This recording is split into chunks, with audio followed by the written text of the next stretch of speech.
Em nome do Pai, do Filho e do Espírito Santo. Amém. Como vocês estão, meus queridos? Uma alegria aqui, quinta-feira, agora gravando esta aula, esse ensinamento sobre o magistério da Igreja. Bem-vindos ao Apostolado Bento XIV. E hoje sobre os concílios ecumênicos, a infalibilidade de um concílio ecumênico, certo? Todas as citações e fontes acerca do tema estarão aqui embaixo na descrição para os senhores poderem lá se apreciarem de documentos, certo? Vamos lá, primeiro de tudo, o que é um concílio ecumênico? Vamos entender a fundo esse significado. Concílio vem literalmente de conselho, tá? E o ecumênico é porque as diretrizes por ele adotada, por ele promulgada, valem para além da própria Igreja Católica. Por exemplo, eu posso citar o Concílio Vaticano II na Dignitatis Humanae, um dos decretos do concílio que não só vale para a Igreja, mas para as próprias nações do mundo sobre a liberdade religiosa. Um dia esse documento terá um vídeo específico aqui, onde nós discorreremos sobre ele. Por isso é ecumênico. Ele vale para outras religiões, dependendo da intenção do concílio, e para além das fronteiras da Igreja, para outros governos. Mas a diferença do concílio ecumênico para um simples sínodo de alguns bispos é que o concílio reúne todo o magistério da Igreja. Todos os bispos reunidos. Não são só cardeais, não são só arcebispos, não são monsenhores, todos. Presididos pelo bispo máximo, o bispo de Roma. O Papa é quem convoca um concílio. É certo que os primeiros concílios da história da Igreja também tiveram a presença forte do imperador, que a pedidos convocava concílios com o Papa, mas isso foi aos poucos sendo perdido pela perda da influência de Roma, do caso dos imperadores romanos, certo? Bom, primeiro nós temos que entender por que um concílio, ele, por definição, tende a ser infalível. Quer dizer que então que nada que aquele concílio vai dizer está errado? Vamos lá. A infalibilidade não é só uma diretriz do Papa, embora sim o Papa seja infalível de acordo com a Constituição Dogmática Pastor Eternus do Papa Pio IX, lá no Concílio Vaticano I. O Papa só é infalível quando ele fala em ex cathedra. E quando ele fala em ex cathedra, ele está inspirado pelo Espírito Santo e ele representa, ele é o porta-voz de toda a Igreja, certo? Bom, no entanto, quando nós falamos de um concílio ecumênico, ele não é simplesmente só o Papa. Ele é a presença de todos os bispos e a infalibilidade também vale para o concílio dos bispos, porque ele remete às reuniões dos 12 apóstolos. Ou seja, os sucessores, todos os sucessores dos apóstolos estão ali. Então quer dizer que ele não vai falhar? Errado. Nesse sentido. A não ser as constituições dogmáticas, as partes de dogmas do concílio, independente de qual seja o concílio, não vai falhar nesse quesito. Primeiro, ter a presença do bispo de Roma, que é infalível. Santo Agostinho vai nos dizer que um concílio ecumênico é o tribunal final da Igreja de decisões, e é um dos mais importantes que todos os cristãos devem seguir. Ora, nós vemos a presença dos concílios desde o início da Igreja, sempre com dogmas e com a uniformidade alcançada entre os sucessores dos apóstolos presentes, certo? Foi mesmo dito aqui que não é que um concílio seja infalível no quesito que nada que ele produzir será errado. Ponto. Na parte dogmática ele é infalível, pois toda a Assembleia dos Bispos, somados ao Bispo de Roma, não tem como sair algo errado. São famosas constituições dogmáticas, vários dogmas foram proclamados em concílios. No entanto, nem todo concílio se propõe a ser dogmático. Nós temos vários concílios que também colocaram uma parte pastoral. Por exemplo, o mais recente, também já mencionado, o Concílio Vaticano II. Aquele concílio possui sim uma parte dogmática, tá? Porém, a maior parte deles são decretos e cartas que não gozam da infalibilidade, não gozam desse, vamos dizer, desse fator. Não quer dizer que lá contenha coisas erradas, certo? Muito do que o concílio propôs foi discutido por entre os bispos, sem a própria opinião do Santo Padre na época.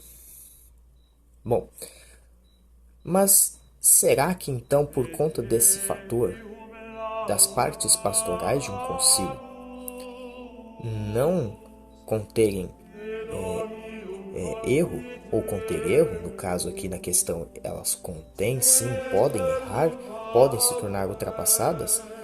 Regras, por exemplo, do Concílio de Calcedônia, regras pastorais ainda do Concílio de Trento, não são as mesmas se comparadas às realidades de hoje.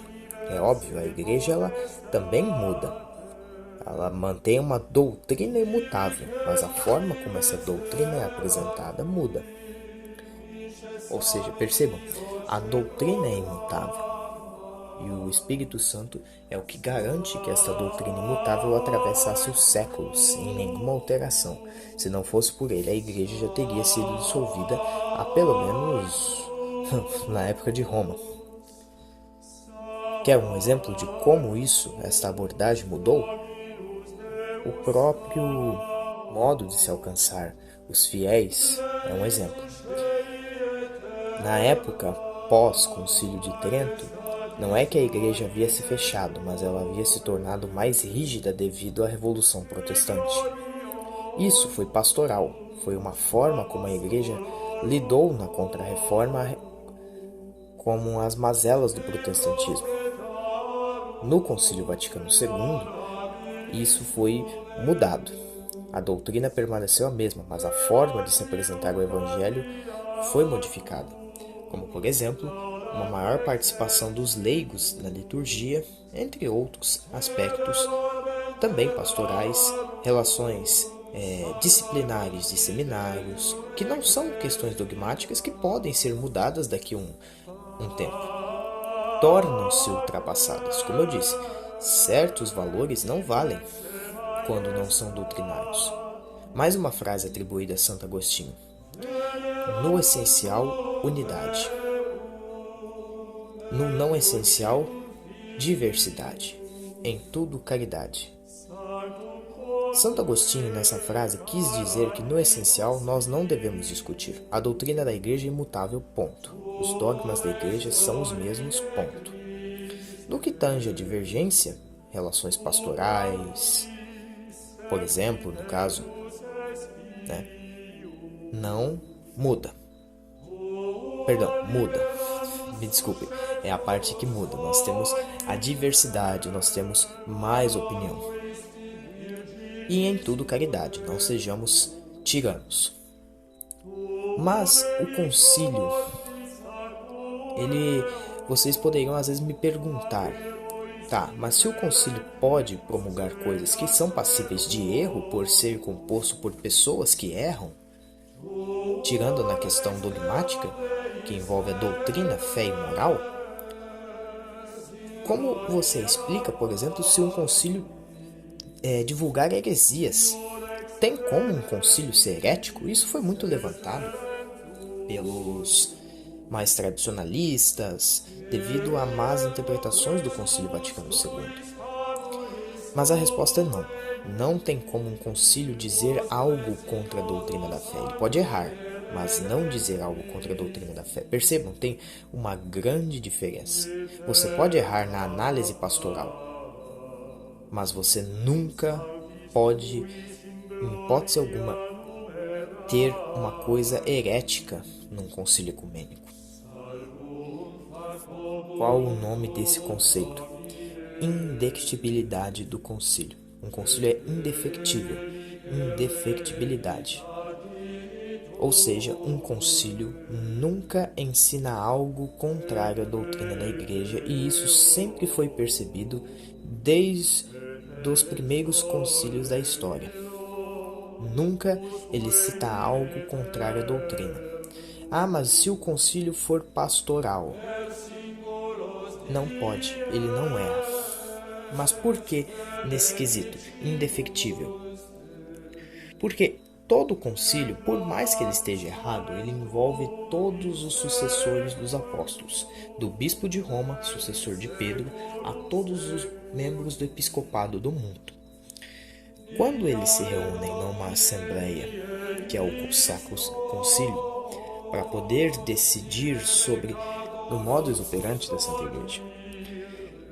Ou seja, não tem como um concílio ensinar algo errado doutrinamente falando. Impossível, mesmo se for um concílio pastoral, é impossível. Se assim o fosse, todos os outros concílios anteriores ao Vaticano II teriam ensinado heresia, e isto é impossível. Não tem como, porque senão a nossa fé já teria morrido há muitos anos. Na natureza do concílio ecumênico e na sua indefectibilidade, nós temos basicamente a nossa fé sendo ressaltada. Ora, os padres conciliares sabiam muito bem disso. Vários concílios ecumênicos tiveram como sua base grandes doutores da Igreja.